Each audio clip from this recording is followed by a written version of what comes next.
করছিস কেন? শুন কাটুস, তুই অনেক বড়, কুটুস অনেক ছোট। তুই যদি ওকে মারিস তাহলে ওকে লাগবে না। আজ থেকে তোরা যদি মারামারি করিস তাহলে কুটুসকে বেশি ভালোবাসবো, তোকে না। তো এখন নিচে চ, আমি বাজার করতে যাবো।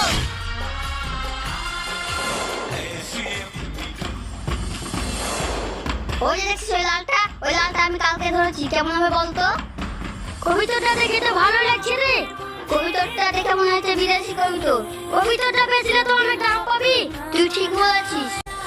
আজাদ কি হলো রে? এই দেখ কার একটা কবিতা। আমি তাই তোর বিশাল কবিতা রে। কবিতার ফরকা। এই কবিতা আমার দ্বারা ধরা সম্ভব না। তাহলে কি করবি? এই কবিতা তো ধরবো যা করি হোক। চল আমার সঙ্গে। কি হলো